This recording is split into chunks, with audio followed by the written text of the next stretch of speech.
Let's spend the next 5 minutes or so practicing our memory verse from last week, the new one, that some of you might have totally forgotten about.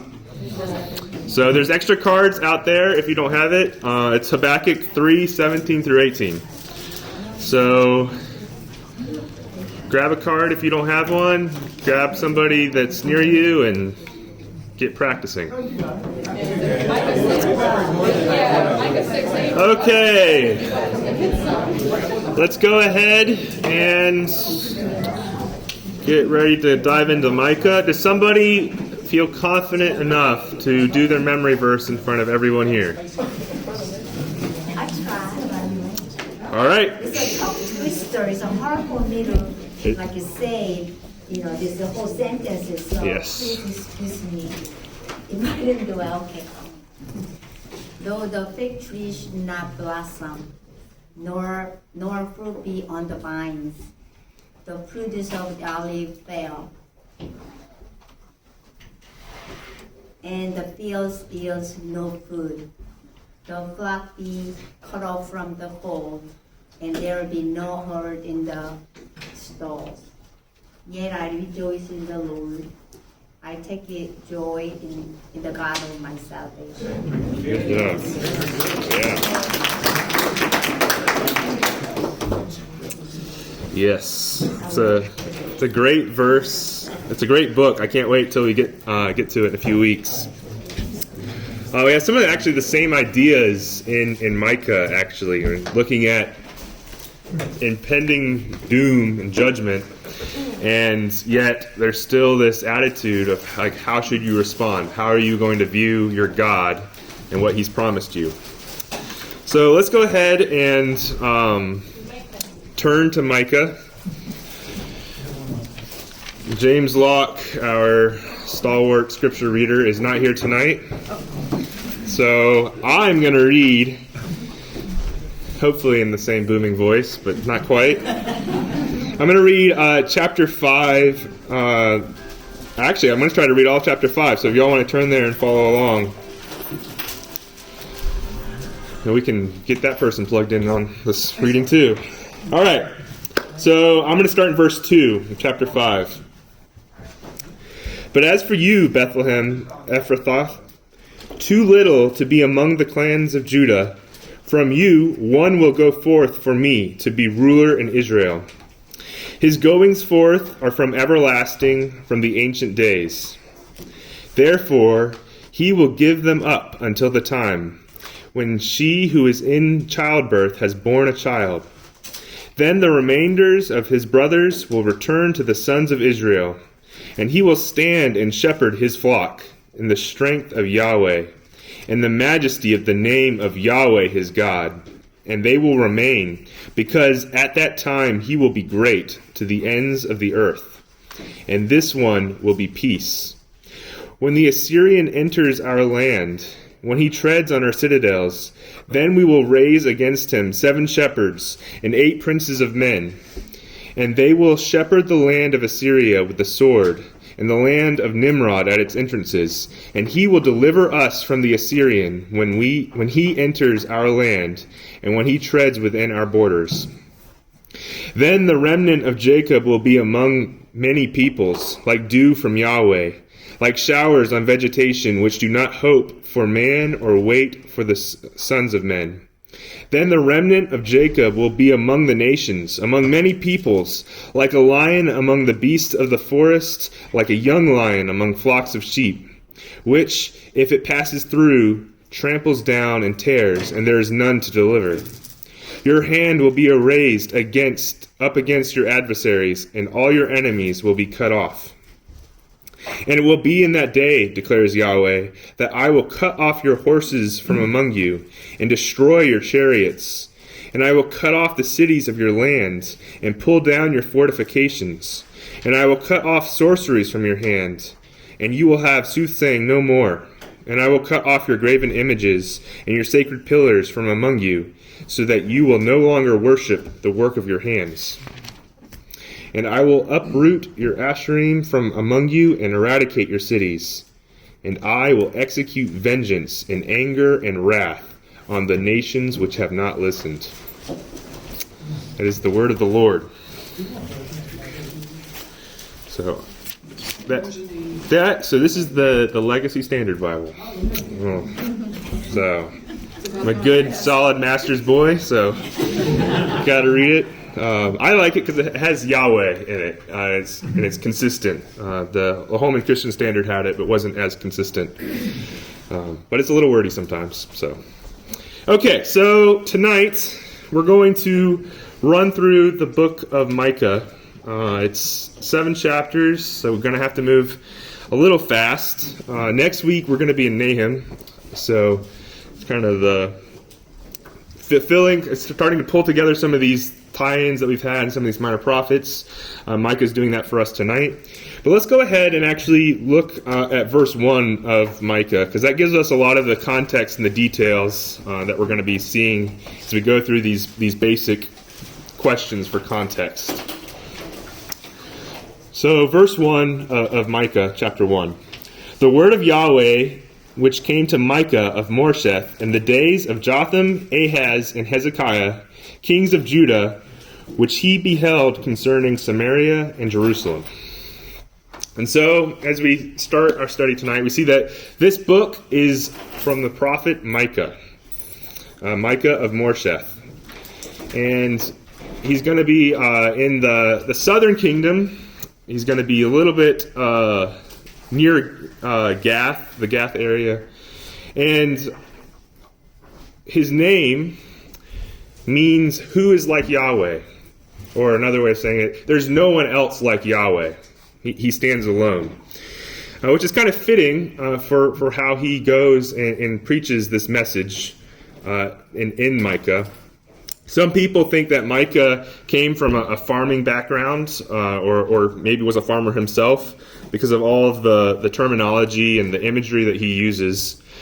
But we don't really know. The only other reference that's very clearly, explicitly talking about Micah in the Bible is in Jeremiah 26, 17 through 18, where there's a recording of Micah acting as a prophet.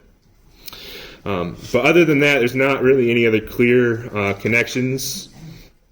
And what is noticeable, or what's something that is noticeable, I guess, about Micah's range of being a prophet, right there that you see in verse 1.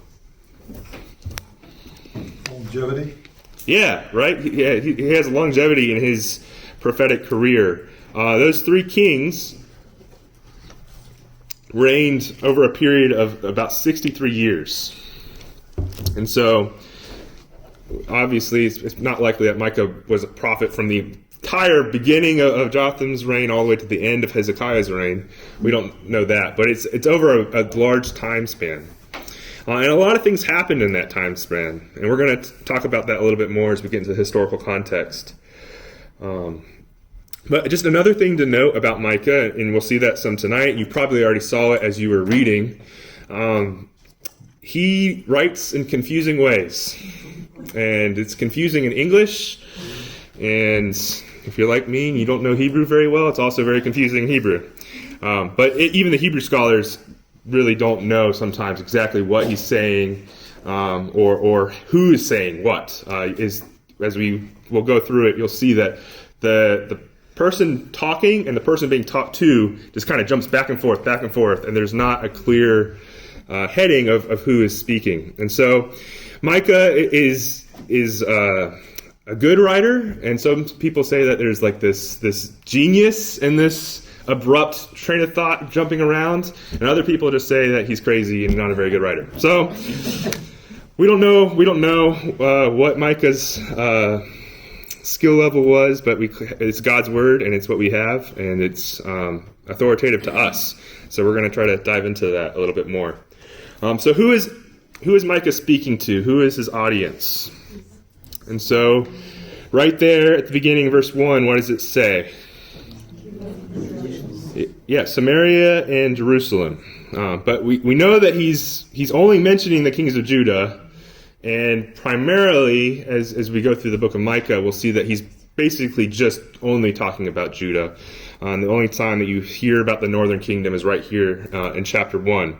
And because of that, there's again, it's kind of this unclearness sometimes of when he talks about Israel, is he talking about northern kingdom, or is he just talking about Israel as God's people as a whole? And more often it's that as we go through the book. But primarily, this message would have been preached in Judah and understood and carried out in Judah. But really, it's a message that applies to both kingdoms. And so as we get into this date and historical context time, we're going to see that it's at the twilight years of the northern kingdom. The southern kingdom is still going to be going strong for a few more decades, but there's also going to be this coming judgment.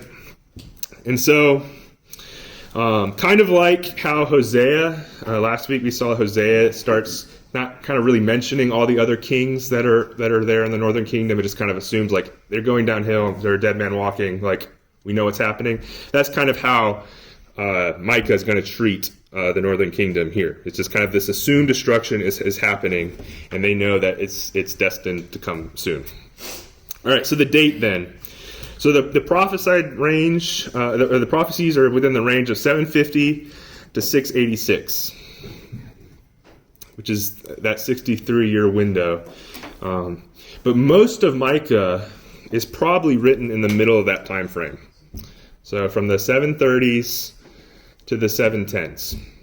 And the reason why we can say that, we're going to get into the historical context now, is that Ahaz is one of the kings that he mentions, and Ahaz is not a great king. And so just prior to this time that we've been going through in the past few weeks, what had been kind of the trademark, kind of the current status in the northern kingdom and the southern kingdom in the middle of the 8th century? What was it like? 722. Okay. The northern kingdom is carried off. Yeah, but who carries them off? Assyria, right? And so we know that by the end of this century, right, that there's going to be this uprising of Assyria. They're going to be a lot stronger. They're going to start pressing. But kind of going back now, probably like three or 4 weeks ago, what was kind of the status before this when Assyria was in a lull? What was it like in Judah and the northern kingdom?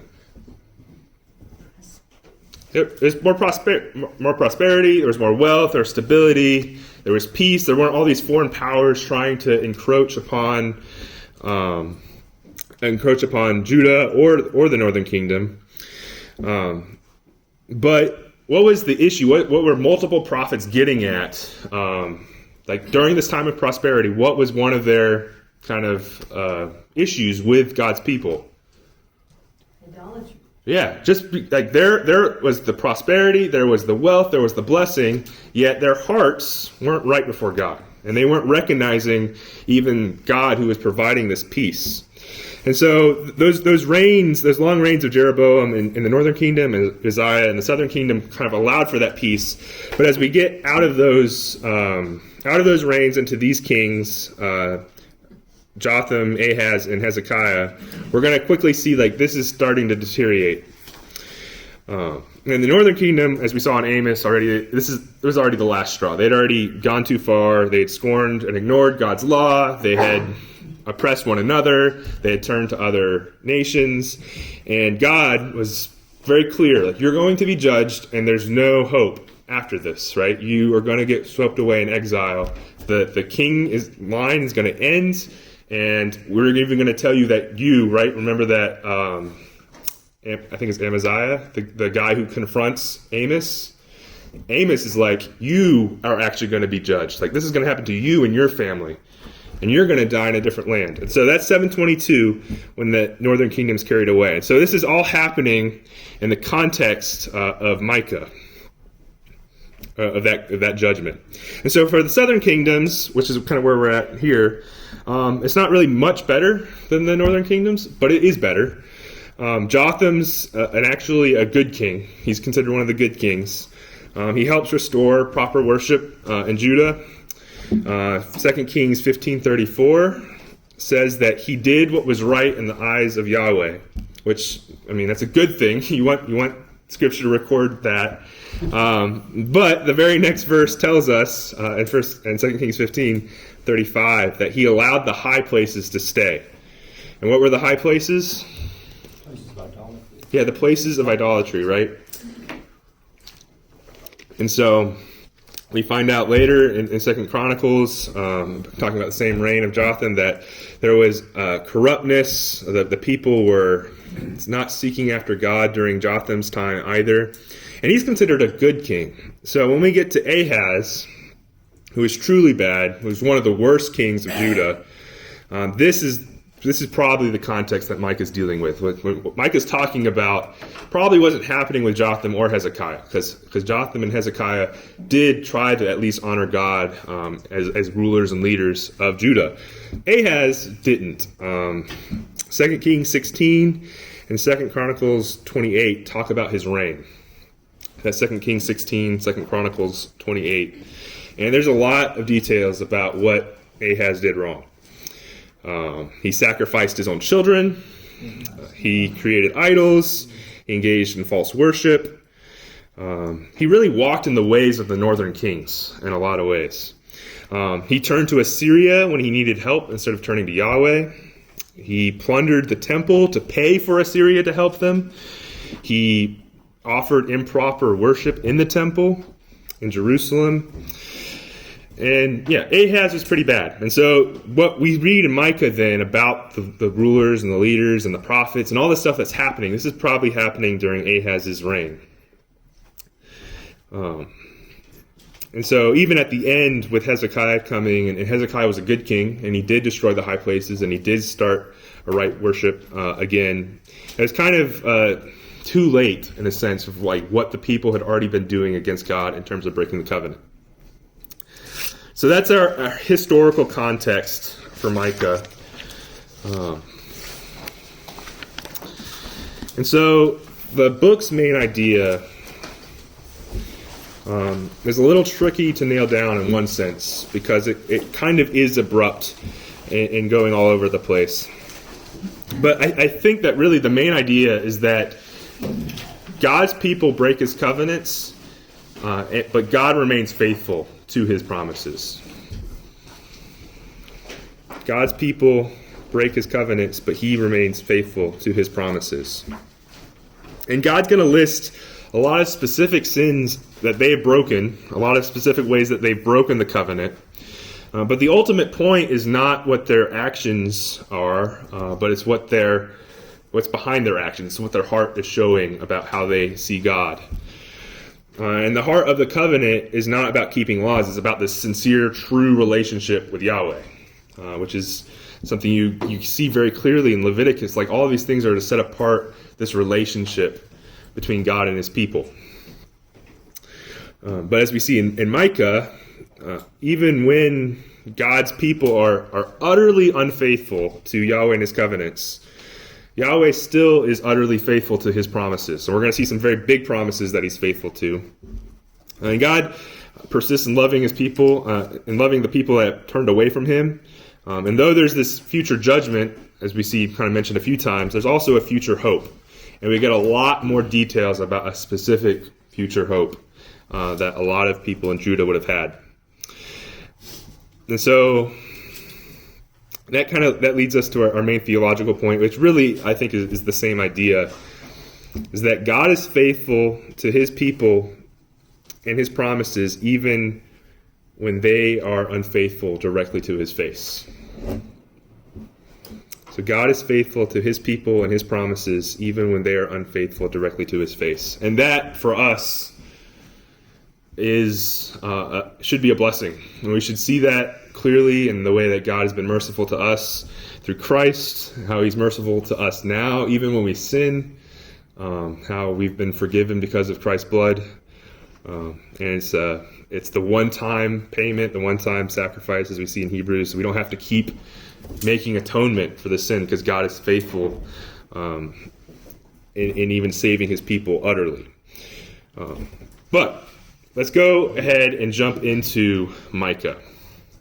Now, this is a difficult book to outline. I don't know how many of you looked at your study Bible notes or looked at maybe some other resources. some commentators actually say that there's no outline to Micah. Like, that is the outline. There's no outline, which that's not very helpful for us as we're trying to look at it. So I think we can divide it up into kind of three groupings. And the way that these groupings are structured is there's this covenant lawsuit, this "Hear, O people, hear, O leaders, hear now. Like, you have broken God's law. You've broken God's covenant that he made with you." And with that, there's this accusation of the unfaithfulness of the covenant. There's a judgment, and then there's a hope. And we're going to see that repeated 3 times in Micah. So there's these 3 trios as we go through the book. So let's go ahead and start with the first one. And it's about this impending judgment on Israel and Judah. It's this present look at their sin and their rebellion against God. But it's paired with this hope of this future remnant. So Micah chapter 1, verse 2. "Hear, O peoples, all of you, give heed, O earth, as well as its fullness, and let Lord Yahweh be witness against you, the Lord from his holy temple." All right, where have we seen that same type of language already? When he's calling all the peoples to bear witness.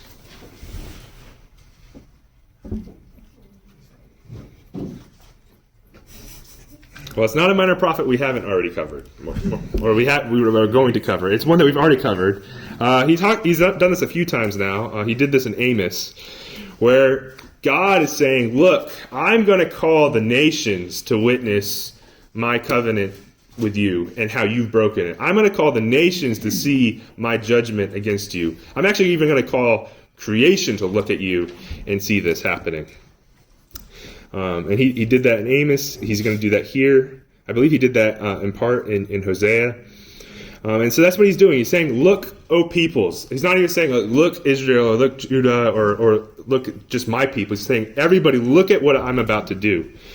I am going to judge now." And so he calls down this judgment, and then how does he describe himself coming out to do this judgment? In verses 2 to 4.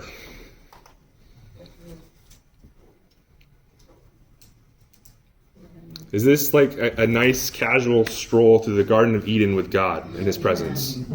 No, like this is terrifying. This is God in his righteousness and his holiness coming down to a sinful world and judging.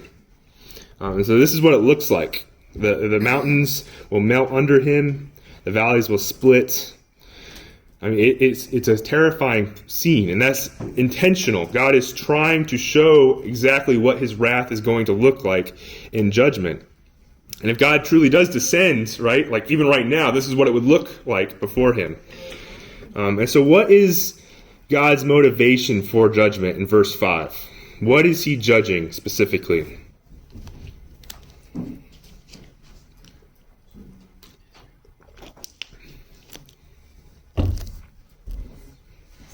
Transgression of Israel. Yeah, transgression, right? Transgressing against what? I mean, he doesn't say it there, but what can we infer that they've transgressed against? Yeah, God's law, right? God's covenant law and the Mosaic covenant he made with them, they have transgressed against it. They have gone against it. And even more specifically, he says at the end of verse 5, like, what is the high place of Judah? Isn't it Jerusalem? Isn't that where you're supposed to be worshiping? And aren't you supposed to be worshiping me? But you're not. You're worshiping other gods. And so he's calling into attention like their general rebellion against his law, but also their specific rebellion in worshiping other gods. And so they've broken a covenant, right? And primarily it's the Mosaic covenant. But as we're going to see that there's other covenants that get broken and talked about here in Micah. All right, so then moving forward, we have verses 6 through 7. We have the judgment of the northern kingdom. And this is kind of in brief, like Micah's not going to go into a lot of details because others have already gone before him and already gone there and proclaimed to them judgment. And so basically he just says, that, yeah, you guys are going to get destroyed. And that's all I need to say. Everything's going to get smashed. Everything's going to be desolate. everything that you did in sin is going to be turned against you, and you're going to get taken away. And that's it. And it's the devastating judgment that happens in 722. And even the Assyrians proclaim how devastating their judgment was over the northern kingdom. But he doesn't stop there. So next, 8 and 9, and really through the end of chapter 1, we get the judgment against Judah. And Micah's going to take his time to go through this. And he kind of starts with a response because he knows what's coming. And how does Micah himself, as the prophet, respond to this coming judgment that he sees that's going to happen to Judah? He's sad. He laments. Yeah, he's lamenting, right? And he's going barefoot. He's naked. Like, this is about as humiliating as you can be and make yourself before others. And he's lamenting. And I don't know how many of you have lamented like a jackal or an ostrich. But both those animals make noises that are like just wailing, like terrifying noises. If you don't know what they sound like, you should just Google ostrich screaming. Like it is kind of terrifying. And it's just this heart-wrenching wailing that he's trying to get at. And what is he sad about? Well, he's looking at the northern kingdom, and he sees that her wound, like her judgment that's coming upon her, is incurable. It's unavoidable. They're going to get struck, and they're going to go down. But it's come to Judah. Yeah, it's come over the border. It's enticing the people in Judah, and this judgment. So that's the sin, right? The judgment is even going to reach the gate of Jerusalem. And I mean, again, this is just fascinating because this is historically true that Judah gets kind of taken over by the Assyrians, even during the times that they're taking over the northern kingdom, and they surround Jerusalem. But then what happens? Who's the king and who prays and what happens? Hezekiah, right? And what happens with Hezekiah and the surrounding Assyrian army? Yeah, and then the angel of the Lord strikes them all down dead. Like a lot of people, a lot of soldiers just instantly dead. So even here, Micah is seeing an event, prophesying of an event that's going to happen in the future, and he sees that it's going to reach the gates of Jerusalem. Like he's very precise with this prophecy. But then he's going to go down and go through all of these cities in Judah. And he's going to talk about kind of how this judgment is going to affect all of them. And we don't have time to get into it, but there's some really funny Hebrew wordplay puns. Like everything, it seems weird, right? If you just read it, you're like, why is he talking about the chariot? And why is he talking about the dust? And all these types of things. Well, it's all wordplay and puns. And Micah's just basically using all this irony in Hebrew poetry to show this judgment. And just kind of like keeps turning these cities' names on their heads. Being like, oh, you're like this type of people? Well, this is what's going to happen to you. Exactly what your name is. And that happens over and over and over again as you go through the end of chapter 1, but it's also going to happen all throughout Micah.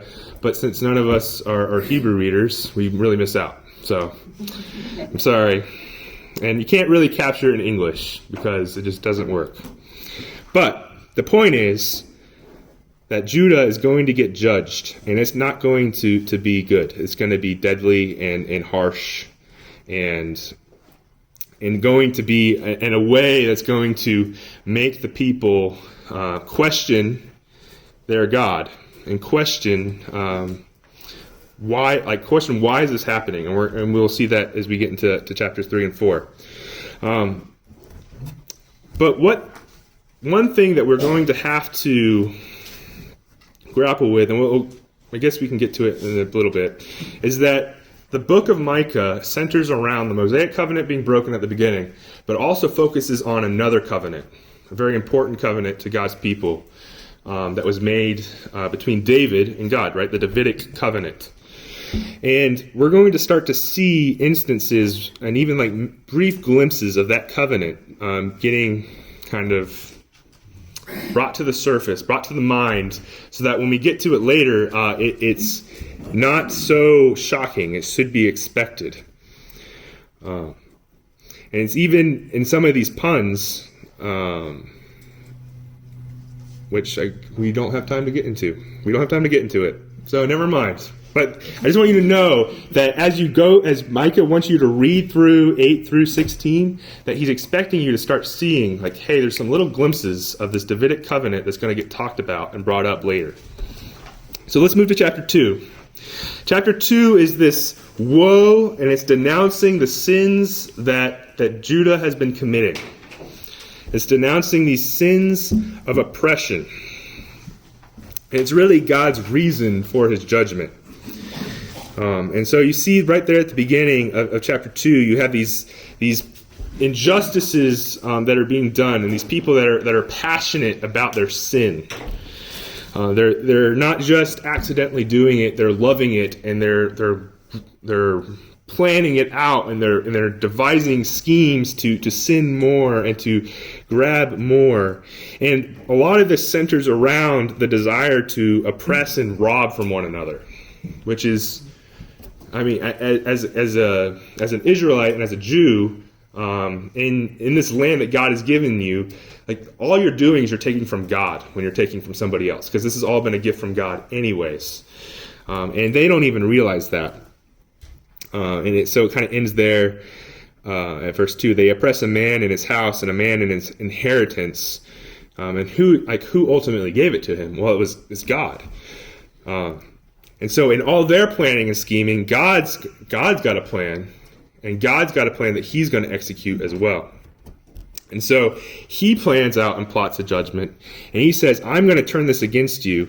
I am devising against this family an evil demise, from which you cannot remove your necks, and you will not walk haughtily, for it will be an evil time. And so he talks about this judgment that's going to be coming upon Judah, and how devastating it's going to be, and how he's going to take away the things that they value most, that they've been taking from others, and he's going to take that away from them as well. And you have to ask, they ask in verse 6. And so let's just pause here. I don't know, what translations do we have in the room? Any NIV translations? Okay. It's totally fine to read NIV. It's not like a judgment. Any NASB? Who's reading NASB primarily? Most of you guys are ESV then, right? Yeah. Okay. So somebody read ESV for verse 6 for us. Do not preach lest they preach. One should not preach of such things. Disgrace will not overtake us. Okay, so I'm going to read my verse 6, which I think is pretty similar to what the NASB has. Do not speak dripping out words. They say while dripping out words. But if they do not drip out words concerning these things, dishonor will not be turned back. And I'm sorry. It's not close. But just as an English reader, you read that and you go like, what are they saying? What does the NASB say? Do not proselytize. So they speak out, but if they do not speak out concerning these things, reproaches will not be turned back. Yeah, and I think the NIV says, do not prophesy against these things. And so it's the challenge is actually, it's actually how the LSB translates this, is dripping out words. That's literally what it means, and it's not a commonly used phrase. And Micah just is not clear on who is speaking to who and who's being spoken against, right? Like who's the main speaker there? And so the commentators are really unclear, but it's really, I think this is what's happening, and I kind of could have confirmed a little bit with the Hebrew, is that the people who he has just prophesied against are coming up to Micah. And they're saying, don't say these things against us. Don't prophesy against us. Don't preach against us. Don't say negative things about what we're doing. Don't do that. And it's kind of the same way that Amos is confronted with his prophecy. When Amaziah goes up to him and says, don't say this. You can't say this. Like, go away. Go back to your home. You shouldn't be saying these things. And so they tell Micah, and really it's kind of the idea is the other prophets as well, to just shut up and keep their negative prophecies to themselves. But Micah adds commentary, and he uses their own words against them. And he says, we don't have to actually preach anything. You're already guilty. Like, us saying something doesn't make you more guilty or less guilty. Like, you already are guilty. You're already guilty of all this oppression that God says that you have done, and you're guilty of the judgment that's coming. And so they ask him again, right, in verse 7, does God really say these things? Is God really saying this? Is he really going to do this? And Micah responds by saying, like, yes, he is.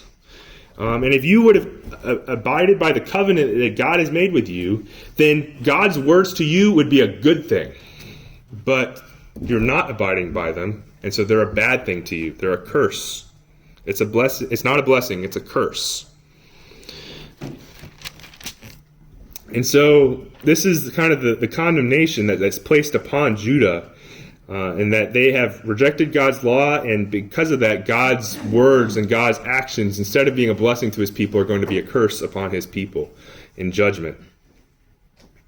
Verses 10 and 11 are very key. And this is, again, hearkening back to our understanding of God's plan, God's promises, and how he works within his covenants. He says, arise and go, for this is no place of rest, because of the uncleanness that wreaks destruction, a painful destruction. But the key phrase in there is, this is no place of rest. What was the land that God had given to Israel, his people? What was that land supposed to be? Yeah, a place of rest, right? How is rest treated and viewed within the law? Yeah, it was a good thing. It was a holy thing. It was a thing that God had planned and devised. Let's turn to 2 Samuel 7. 2 Samuel 7. And why is 2 Samuel 7 a chapter that we should all know about? Yeah, the Davidic covenant is in 2 Samuel 7.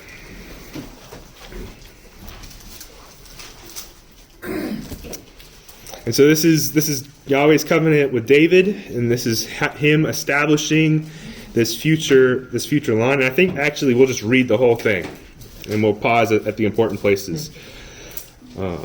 So verse 8 of chapter 7 in 2 Samuel.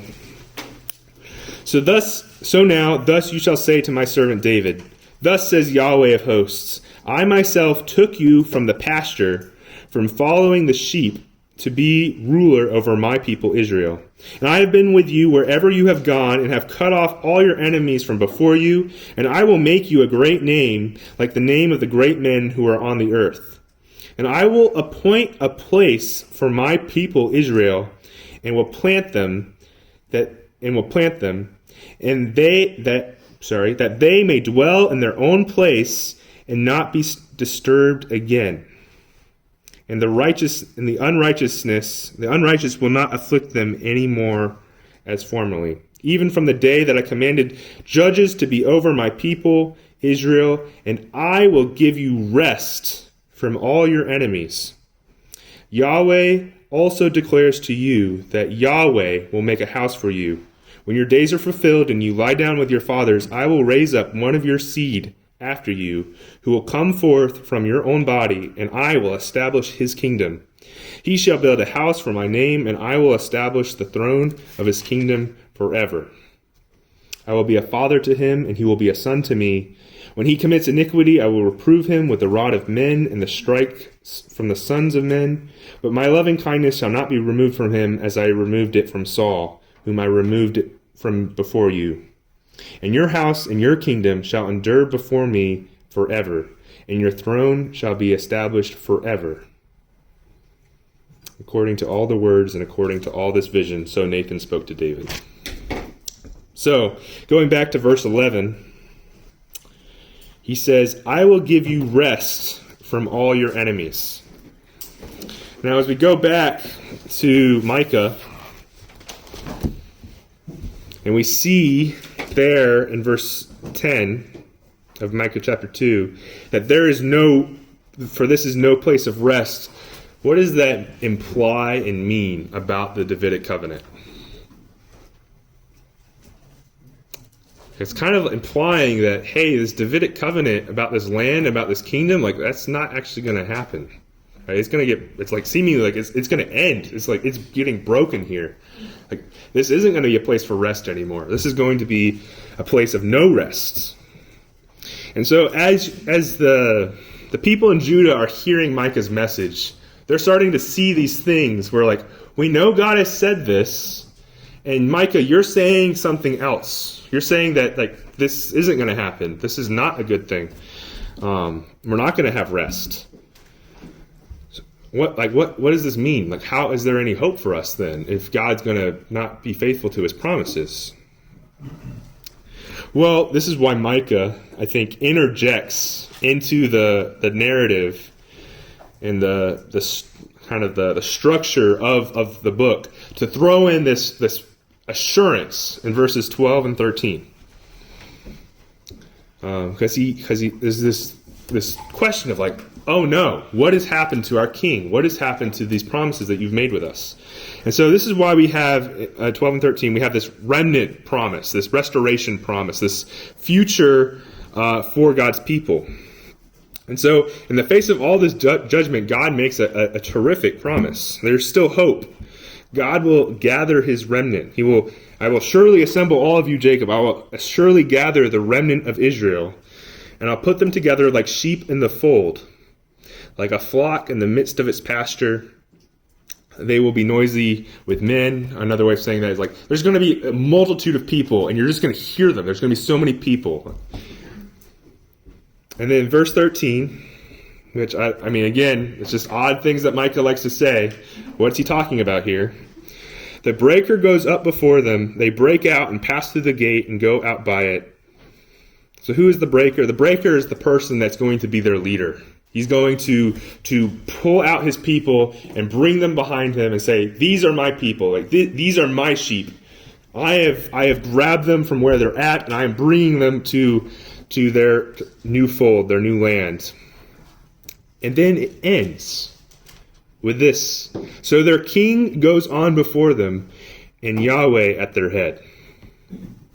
So that's why we have to have the Davidic imagery and promise in mind, because Judah and the people in Judah are going, oh no, what's happening to our king? What's going to happen? And Micah is like, don't worry. Like, you people will be restored, and you will be gathered in, and you will be led by your king. And he adds in, and Yahweh at their head, which all of a sudden we're going like, whoa, wait a minute. Who is our king going to be? Who is this king? But they previously have been deceived by false prophets. So in Judah? Yeah, I mean, I'm trying to figure out in 10 and 11 why. Oh. What's going on? Yes, I was trying to figure that out too. So I think at the beginning, Micah is saying that there's a destruction. So in verse 10, that you guys just need to go. Like, this is not going to be a place of rest, a place of safety for you in Judah anymore. God's going to bring judgment and destruction. Because of your uncleanness, like, this is why this destruction is coming. And then verse 11, I skipped over it because it's confusing. And I don't think it's super important to the whole narrative structure. I just want to say, like, even if I just read this out loud, it's not very clear at all. But it's kind of going back to the same structure in verse 6 and trying to kind of tie the whole section together in this like chiasm almost, and saying that that you can't speak out against what God's word is saying is true. You can't question it. It's going to happen. And this is kind of where you go at who's speaking who. So I don't know. I will be honest with you. I don't know. But I think the idea is that there's a prophet. There's people that can speak falsely and say, like, oh yeah, if you guys would just go after liquor and wine, that's okay too. And he's like, yeah, that should be your leader, because you're not listening to anything and you're walking off into destruction. So pick the guy that's saying like wine and liquor is the way to go, because that's smart for you guys, because you're just destined for destruction. But that's a really hard thing to make a case on and stand on and say this is the word of the Lord, and I believe that authoritatively that applies in a specific way. I don't know how that applies. So I think that for the big point, I think it's kind of going back to verse 6 and saying, don't... Isn't he making the contrast there when you start at 11? It says, I will preach, I will surely ascend, I will gather, I will set you. In verse 12? From 11 on. From 11 on. If a man should, it says, I don't know. I do think verse 11 is interjecting with somebody else's narrative, or somebody else's speaking. But so I sat there for about 25 minutes this afternoon trying to figure out these verses, and I couldn't come up with a way that adequately tied them all together into verse 11. So I don't know, but let's move on. Thank you. I don't know. This is the struggle with Micah in particular, is that there's places like that are like this. I think verse 6 is very clear though. He's saying that the people are saying don't say these things, and Micah's saying it doesn't matter if we say these things. You're guilty, and I think it's kind of a flipping on its head in verse 11. But verse 12, verse 13, we get this hope, this future restoration, this future promise that the king is going to be there, that there is going to be a king, and that king's Yahweh. But then, chapter 3, we jump right back into this accusation against God's people. But what was the king like in those verses? Why was there the sheep imagery? In verses 11 and 12, or 12 and 13, in chapter 2. So chapter 2, he ends it with this sheepfold and this imagery of sheep, that God's people are like a flock, like a sheep, and they're in a sheepfold. And they're going to be out in a pasture, and he's going to lead them. So we have to have this shepherd imagery in mind, because it makes the next passage make a lot more sense in chapter 3. So now, this is the covenant. This is the second part, the second trio. This covenant lawsuit against the current leaders of Judah. And really, I think you can even narrow it down to this is the covenant breaking lawsuit against the king. Like the Davidic king who is ruling, Ahaz. This is against him. And so he's saying, hear now, heads of Jacob. Like, hear this, you royal family. Hear this, rulers of the house of Israel. Is it not for you to know justice? Aren't you supposed to be the king? Aren't you supposed to know what God says is good and right? Aren't you supposed to know justice? But you hate good, right? You hate good and love evil. You who tear off their skin from them and their flesh from their bones, and who eat the flesh of my people. And it goes on and on and on. So is he saying that like the rulers are cannibals? No, I think this is kind of getting right back. It's like, keep in mind that shepherd imagery. Like who is supposed to be the shepherd and leader of Israel? It's the king. He's supposed to shepherd God's people, to guard the flock, to keep the flock. But what is he doing instead to the flock? Yeah, he's oppressing them, he's eating them, he's destroying God's people, he's feasting upon them. Instead of caring for them and nurturing them, he's doing the exact opposite thing. So this extended, like gruesome picture, this imagery, is to show that they're doing the exact opposite of what God wants them to do. But what about the people? Verse 4 is condemning the people. They will cry out to Yahweh, but he will not answer them. Instead, he will hide his face from them at that time, because they have practiced evil deeds. So saying, like, you leaders are guilty. but also the people are guilty too. But this is against you leaders, because you leaders are not doing what you're supposed to be doing. So now he's going to speak out against the prophets, verse 5 there. He's going to speak out against what the prophets should have been doing instead of what they are doing. So he kind of has this thing about biting with teeth and calling out for peace and putting things in people's mouths. Basically, the idea there is that he's saying, look, you're only giving a good prophecy to people who feed you, and for people that don't feed you, instead you're turning around and giving them a curse. You're not doing what a prophet is supposed to be doing. So there's going to be judgment for you. You're not going to hear from the Lord at all. There's going to be no answer from God when you're facing this judgment. But Micah is going to make really clear on who he is in verse 8. He's saying, I'm not like one of those prophets. Why? Because on the other hand, I am filled with power, with the Spirit of Yahweh, and with justice and might to declare to Jacob his transgression, even to Israel his sin. He's saying, I am not like those people at all. I have the right to be saying the things I'm saying. You do need to listen to me, because I'm filled with the Spirit of Yahweh. And so then he calls into account then all the leaders, again, 9 through 12, is just this accusation of what they have done, how they've accepted bribes. They are having priests get paid in the wrong ways. They're doing everything that's wrong. And yet, kind of there in verse 11, they say, like, isn't God in our midst? Like, evil can't come upon us. Like, God's our God. And they don't think that it matters what they do. And so instead there in verse 12, he goes, on account of you, right? You leaders and rulers of Israel, you who are supposed to be leading my people, on account of you, Zion will be plowed as a field. Jerusalem will become a heap of ruins. And the mountain of the house of God will become a high places of a forest. And again, like, we have to put ourselves in the feet of the people in Judah who are hearing this.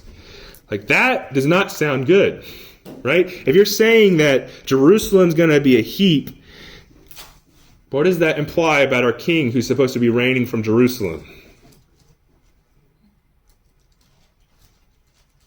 Do we have a king reigning in Jerusalem? No. Like, if Jerusalem's in a heap, we don't have a king reigning anywhere, right? That's what it looks like.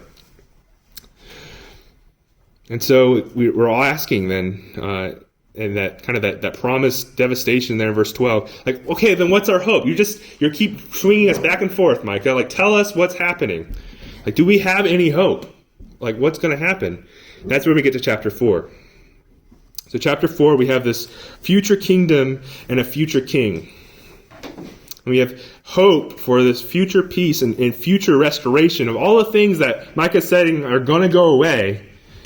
They're going to go away in judgment. We have hope that those things will be restored. And so, again, it's this sudden change, back and forth is how Micah is going with this. And when is this going to happen? Verse 4, or chapter 4, verse 1. Now it will be in the last days. So let's time out in Micah and kind of think about minor prophets in the Bible in general. When are the last days? Time from Christ, end of Christ's first coming to now, or to the end. Yeah. Okay. So the last days, basically Acts 2, they get inaugurated. Why? Well, because Peter says, hey, today's the last day. We're in the last days. So Peter says so in Acts 2. From Acts 2 all the way until the end and judgment, that comprises the last days. Now, the day of the Lord is another day that we've been talking about. And where does the day of the Lord fall? It's within the last days. So it's a subset within the last days. Where's the day of the Lord falling? Yeah, so the kind of it's the starting kickoff point is the rapture and then the tribulation immediately right after, right? And those are that's the day of the Lord, the day of judgment, kind of gets expanded and zoomed in, like a specific day, like white throne judgment, or even if you want to look at like the judgment before the millennial kingdom, or spanned out to just be like the whole time of those end times is the day of the Lord. So as we go back to Micah here. we see that in the last days. And so, to just talk about what mountains Micah's looking up and seeing in the distance. Like, he knows this is happening within that big time frame of the last days. He doesn't have the exact specifics nailed down, but he knows that this thing is going to happen in the last days. So he says, what's going to happen? Now it will be that in the last days, the mountain of the house of Yahweh will be established as the head of the mountains. It will be lifted up above the hills, and the peoples will stream to it. And many nations will come and say, "Come, let us go to the mountain of Yahweh and to the house of God, of the God of Jacob, that he may instruct us from his ways, that we may walk in his paths." Okay, so if you're just concerned, right, as a person in Judah, that Jerusalem's done for, what is being promised there by Micah? Restoration. Yeah, there will be restoration. That Jerusalem's not going to be entirely done for. That people will be returning to Zion, to Jerusalem, which are synonymous in many instances. And that people will be actually even turning to Yahweh in the last days. That God's law is going to come out from Zion. The word of Yahweh will come from Jerusalem. He's going to judge among the peoples. What else should that be thinking? What else should we be thinking about in the Minor Prophets where we saw that?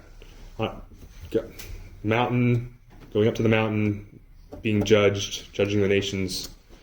It's at the end of Obadiah. Is kind of the same idea. Is that there's going to be a kingdom on Zion that's going to be judging amongst the nations. And this is Micah seeing that and picking up on that idea too. And he's going to judge between many peoples, and he will render decisions for mighty and distant nations. That's implying what? Mighty and distant nations from Zion is implying how much rule does this king have from this kingdom? It's like it's ruling everything, right? So this is kind of if you're in Judah at this point, you're like, wow, sounds pretty good. Like I think that we can get along with this. And then Micah is going to tell us what's going to be happening during that time, and it's going to be, I mean, it sounds astounding. There's going to be all of these weapons of war are going to be turned into just regular implements to work the lands. There's not going to be any nations lifting up sword against nations. They're not going to be having any wars. There's going to be this prosperity, this blessing. Yahweh's going to be speaking to his people. Verse 5 is interesting. I was trying to figure out what it means, and I think that it simply is meaning that he isn't making a contrast like, oh, there's still going to be other nations worshiping other gods during this time. He's mostly saying God's people are all going to turn back to him at this point. So Judah, even though it looks like right now nobody is in the land where you're currently at, this is what in Micah's day, right? He's saying, don't worry, in a time later, everybody will turn back to God. They will walk in the name of Yahweh our God forever and ever. And that should be hearkening back to even to the Garden of Eden and walking in God's presence and being around him. Okay, so then verse 6, we continue in that day. And again, if we're talking about that day versus the last days, what are we talking about? In that day is the day of the Lord. So very specific, more specific than just the last days. He's talking about what he's going to do and how he's going to gather the people. He's going to heal people. There's going to be this reigning from Zion. And then, verse 8, and as for you, the tower of Zion, the tower of the flock, the hill of the daughter of Zion, to you it will come, even the former dominion will come, the kingdom of the daughter of Jerusalem. All right, dominion, kingdom, like what should we be thinking about that we've already read in terms of God's promises? Yeah, Davidic covenant again, right? So this is Micah saying, like, no, these things are going to happen. God is going to do this. Even as you see all the nations getting blessed in here, right? You see this idea of all this kind of coming together as prosperity. That's Abrahamic covenant. You have Davidic covenant.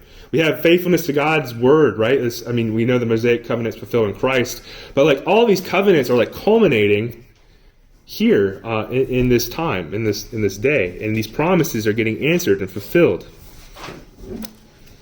So, how do the people respond? How does Judah respond to this message? Verse 9. So this is just kind of an interjection again. This is how Micah does things. Hey, Kyle. Yes. Is that talking though? Those first verses, is that talking about like Revelation 21 and on, or like where are you putting that? I believe that it's Millennium Kingdom, Okay. and people were on both sides of that. Okay. So, without studying it more, I think it's Millennium Kingdom. It's kind of picking up this idea that he utterly reigns over the earth, fulfills those promises, and then you have new heavens, new earth, which is what, it's still talked about in the prophets. And it's kind of like this continuation for eternity of God reigning from his people, in the midst of his people. You're saying both, or just one? I think it can talk about both, but I think it's Millennial Kingdom. Okay. Yeah. Right. But if you think it's both, that's A-okay. But Micah, he's going to interrupt himself in this message with verse 9. Now, why do you make a loud shout? And so he's talking to the people who are all responding to his message. And they're not actually responding with a lot of hope. Because they're like, you said our king is going to die. If our king is going to die, then how is this going to happen? How are we going to have a future king? You've already told us that Jerusalem is going to get destroyed. So, give us some details. Show us the plan. How is this going to happen? So they're crying out. He says, why do you make a loud shout? Is there no king among you, or has your counselor perished? He's like, is your king dead? Are you guys acting like your king is dead now? What's going on? And so he has that imagery of are you you're acting like a woman in childbirth right now? What's going on? Verse 10. But you are actually going to be a child out of a childbirth. There's going to be a generation of people. It's kind of this idea, this daughter of Zion, representing all the people. Give birth, daughter of Zion, like a woman in childbirth. For now you go out of the city. There's going to be a whole generation of your people that are going to go out of the city. And where are they going to go? Dwell in the field and go to Babylon. There you will be delivered. There Yahweh will redeem you from the hands of your enemies. So, there's a lot of interesting things happening in these verses. First of all, this is the plan. This is Micah saying, I'm gonna tell you the plan. Right? You want the plan? I'm gonna tell you the plan. Here's how it's gonna happen. You're gonna have to get exiled. That's how it's gonna happen. Before I even tell you about how your king's gonna get restored, you're gonna have to go into exile. You're gonna have to go to Babylon. Now, why would Babylon be a little bit of a surprise for us? What's been the major power that we've been worrying about and thinking about? Assyria. Not Babylon. Yeah. So Micah's saying, you guys don't even know. You guys have been messing and worrying about the wrong things with the wrong people. God has a plan for how this is going to happen. Assyria is not going to be the one to capture you. I already said, they're going to get up to your gate, but they're not going to get you. Who's going to get you? Babylon's going to get you. They're going to take you out of here. But in the same breath that he says, you're going to go to Babylon, what does he say? Yeah, you're going to be delivered and redeemed. You're going to be rescued from there, from the hands of your enemies. You're not going to be forgotten, which is very different from the message that goes to the Northern Kingdom. The Northern Kingdom, they get told they're going to go off into exile and they're going to die. But don't worry, David's going to reign one day. That's all they're told. They're not told that they're going to get restored back. But Judah is. So then verses 11 all the way to actually verse 1 of chapter 5. It's one of the jokes that whoever was putting the verse markers in the English Bible was just kind of riding on a horse and just jump up and down and just kind of drop the pen wherever it landed. Verse 1 of chapter 5 really should be in chapter 4. And so the Hebrew Bible has has it that way. It has verse 2 of chapter 5, which you have in English, but as for you, Bethlehem, that's actually verse 1 in the Hebrew Bible. But anyways, from 11 to 5, 1, it's talking about how God's going to do this and how they're going to be seen. Like other nations are going to gloat. Other nations are going to think that they have foiled God's plan, that they have destroyed God's people, that they wiped them off the map. But God's plans are bigger and stronger and more sure, and he's actually using those nations that think that they're scheming against him, he's using them to accomplish his purposes. And that one day, and again, the timing is, some people think this is right after the return from Babylon. Others think this is a later time. But one day you're going to actually rise up and you're going to rule and conquer over these people that are scheming against you. Okay. So there's hope, right? There's hope that you're going to return. But now Micah is saying, let me tell you, and I'm saying, let me tell you in 17, not 17 minutes, less than 15 minutes, how this is going to happen. How is there going to be a hope after Babylon? How is there going to be a hope for this king? And so this is where we get the Davidic king. The Davidic king is coming. The promised shepherd king is coming. So verse 2 of chapter 5. But as for you, Bethlehem, Ephrathah, too little to be among the clans of Judah, from you one will go forth for me to be a ruler in Israel. All right, so what's significant about Bethlehem? Birthplace. Yeah, birthplace of Christ and David. Right? It's really interesting. God's saying, like, look, I am. We got to back up, actually. Sorry, I missed it. So it's verse 1 in chapter 5 for you guys. He's saying, like, rally yourselves, take comfort, take hope, like, be strong. The judgment is coming. They've laid siege against us. With a rod, they will strike the judge of Israel on the cheek. That's important. Right? Zedekiah, who's the kind of like the proxy king at the time of the Babylonian takeover in 586, he's the judge in this sense, and he's going to get taken out. He's actually going to get blinded by Nebuchadnezzar's men, and he's going to, in a sense, like that's the end of the line of David in any sense of regal sense, any ruling sense at that point. And so Micah's saying, that's going to happen. We have to reset the whole Davidic line. We're going to start over at the beginning. So we're going to go back to Bethlehem, and from Bethlehem, we're going to start over, and we're going to do it right this time. Like David failed. All these kings weren't even as good as David, and David failed. But we're going to start over with a new king from David's line, and he's not going to fail.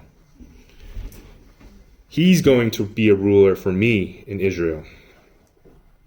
And so this is the hope then that's getting planted by Micah. This is giving us so much more details about this Davidic covenant, about how God's going to ultimately send Christ our King to rule. Second half of verse 2, his goings forth are from everlasting, from the ancient days. There's kind of like two ways to take that. I mean, one, you can just straight up take it like this is talking about God, and how this is from eternity past, and this is who God is. But even later in Micah and other places, like this is also a reference to talk about the time of the covenant, when the covenant was made. You talk about the same way with Abraham in the ancient days, and the time when Abraham's covenant was made. The same with David, even I think later in Micah. But so this idea is like this is really fulfilling the covenant. Like there's no like funny business. It's not like we're trying to like skirt around and like kind of like say whatever. Like this is really happening. This is really going to be the Davidic king. So then verse 3.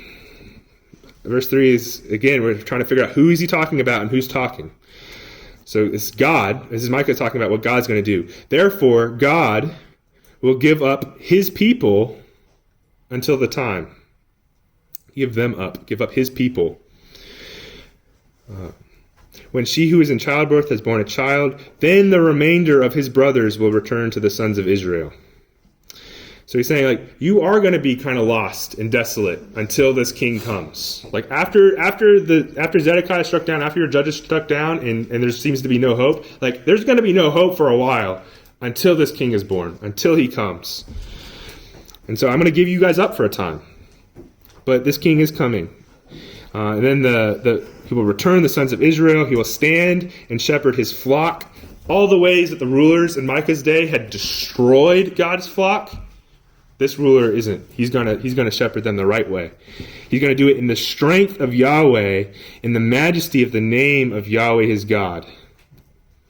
And like, there's really no other way to say it other than like that is Yahweh. That's the only way he can do it that way.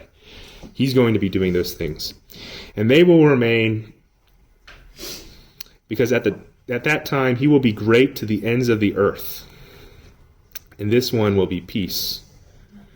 Okay, so we're going to have to like kind of rush through the end of some of this, but I do want to talk about like how this expectation then gets started for how the Jews view their coming Messiah. Because this is, when they read this, they go, of course, when we have our Messiah, he's going to come and he's going to make us great over the whole world. He's going to be the king that we need. He's going to be that Savior. And so this is even why the disciples, like when after the resurrection, they're like, are you going to return the kingdom now? Like, Jesus, is the time now that you're going to do this? And Jesus goes like, no, not yet. Right? There's other things that have to happen. Namely, I'm bringing a whole nother flock of sheep into my fold that you don't even know about. Like John 10, right? There's other sheep out there that I'm going to gather to myself. And one day when I return as the shepherd king over my whole entire flock, that's when I'm going to do this. And so that's the promise there. And so this is Micah not knowing how far and what's in between the mountains, but he sees the mountains. And this is him telling us that there's mountains there, and this is coming. And so as chapter 5 continues, it talks about the deliverance that this shepherd king will do for his people and for the lands. How he's going to pull out this remnant there in verse 7. How he's going to restore them above the nations, like when it talks about like a lion among the flock of sheep. Like how much, if a lion's running around a flock of sheep, like how much can the lion eat? It's just there's food everywhere. This is what he's saying. Like, look, like you guys are going to be so powerful. You're going to be ruling over everything. No one can touch you. No one can stop you. And you're going to be ruling with me. All your enemies are going to be cut off. And then verse 10. Verse 10 is Micah making another jump, another change of direction. He's talking about the adversaries here, those that are going to be cut off, the enemies that are going to be cut off. And this is talking about really kind of like the final ultimate judgment. So whether that's right before the millennial kingdom or even at the white throne judgment. I think it's right before the millennial kingdom happens at the end of the tribulation. And he says, it'll be in that day that I will cut off your horses from among you and destroy your chariots, and I'll cut off the cities of your land and pull down your fortifications. I'll take away all of your evil things, your images, your worship. You will no longer worship those things. And I will execute vengeance and anger and wrath on the nations which have not listened. And that's talking about that king, that shepherd king. Like, what is Jesus going to do when he returns and he establishes his kingdom? He's going to do that. He's going to fully and authoritatively establish his reign and to put an end to the enemies of God's people.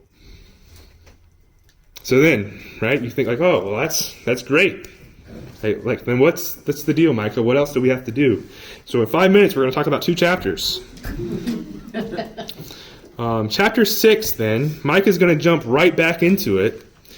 Where he's going to say, like, look, all this is going to happen in the future, but that does not at all cover up the issues that you have with your relationship with God right now. Like, hear now to what Yahweh is saying. Like, go ahead. Like, let's see if you can make a case before me. Like, plead your case. I'm going to give you what I think is happening, right? This is God saying, like, listen up, because I have a case against you, and I'm going to reprove you. My people, what have I done to you, and how have I wearied you? Answer me. Like, I am your God. I've done everything for you. I've put you here. I brought you out from the land of Egypt. I ransomed you from the house of slavery. I sent you people to help you. I sent you Moses and Aaron and Miriam. Like, remember what has happened. Remember Balak, the king of Moab. Remember Balaam and what happened there. Like, know who I am as God. Like, why would you sin against me? Why would you break this relationship? He's trying to show them that. He's trying to shock them into seeing like what they've done. And so he's kind of stating like, here's how the people respond in this false worship. They say like, oh, I can sacrifice this, and I can give this, and I can do this, and I can do this. But Micah's saying, look, he's already told you what he wants from you. He's already told you. Verse 8 of chapter 6. This is our memory verse. He has told you, O man, what is good, and what does the Lord require of you, but to do justice, and to love kindness, and to walk humbly with your God. Right? And that's the summation of the law, essentially. And it's all about relationship. And a way to not make a list of demands, but to act in a way that pleases God and to love God, right? And so he brings out this lawsuit against them. He talks about all their sins. He talks about how he can't even try to justify what they've done against him. So that's the rest of chapter 6. And they've just been unfaithful. And there's going to be judgment, and it's going to be harsh. And so then chapter 7, it's really, at the beginning it's this woe. It's kind of the same idea as before, earlier, when there's that woe, like, look how bad this is going to be. This is going to be terrible. But then starting in verse 7 all the way to the end of the chapter, we see Micah's hope. And we're going to run through these real quick, and then we'll end. Micah has a complete hope. Through all of these different things, he has hope. He has hope through the judgment, verses 7 through 10. Like he's going to look for this judgment. He knows it's coming, and he's not going to worry. He's not going to fear. He's not going to fight it. He's going to accept it because he knows who his God is. Right? That's kind of the theme of chapter 7. He knows who his God is. Like verse 9, I will bear the rage of Yahweh because I have sinned against him. Right? And this isn't just Micah. This is Micah speaking for all the people of Judah. Like, this is how, notice how this is different than the response that Israel had when God brought their judgment against them.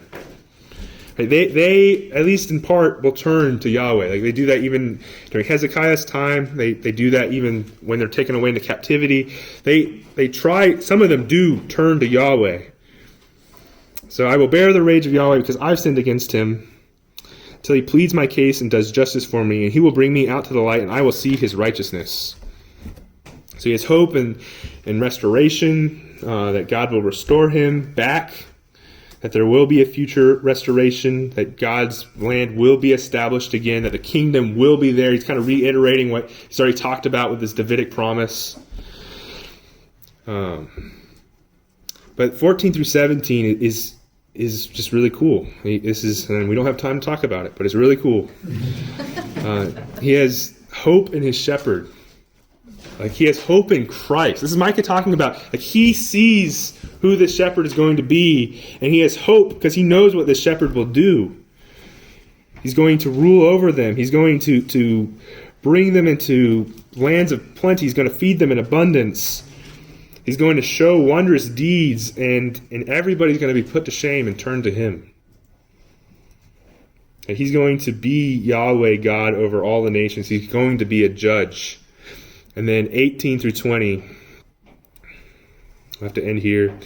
Who is a God like you who forgives iniquity and passes over the transgression of the remnant of his inheritance? And Micah is asking a question that's going to start. We're going to start seeing more as we go through the line of prophets. How can God overlook sin? Right? Like clearly his people have sinned against him. How is a holy God able to make what's right what never, like no one had ever been able to do? How can God restore this? How can he do this? He goes on and reiterates how God is compassionate and loving, how he'll subdue our iniquities, he'll cast all their sins into the sea, he'll be faithful to his promises and to his covenants that he swore to his fathers of old. But it's that question is how? Like Micah sees that. Micah sees that there's something that has to happen to change the relationship between God and his people. And somehow that shepherd is involved with it. And so what we see then is that when the shepherd comes, he's actually not coming as the ultimate king ruling all over the nations when he first comes. He comes actually as a sacrifice, as the lamb that's going to atone for the sins of his people and buy them, right, and purchase them and make them his own. And then that's how all these things can happen. That's how he's going to be their God for forever. That's how he's going to have a relationship with them. That's how he can actually be their shepherd and be in their presence, and they can be in his presence. So Micah sees that. Micah sees that there is something that has to happen. And it's just really cool. Micah's a great book. Some of the things that we saw in Micah we're going to see in Zephaniah as well in a few weeks. But let's go ahead and pray and thank God for his word, and then we'll get you all out of here. Father, I thank you for Micah's boldness to go to the people of Judah and to confront them of their sin, show them how they'd broken their relationship and covenant with you, but also how he is faithful to show your faithfulness to your promises, and especially the promise of the king, the Davidic king, of this Messiah who will save his people. And just how astonishing that would have been in Micah's day to see that Yahweh, God, would do this, and just to ask how. And I just, Lord, we thank you that we can see how you've done this and how you were the catalyst for all of this, that this was your plan for salvation for your people, and that you loved us so much even while we were sinners, you sent your son to die for us.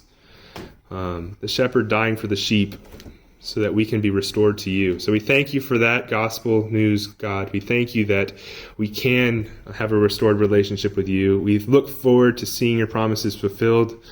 Just pray that you would give us just more insight into your word and your faithfulness to us. In your name I pray. Amen.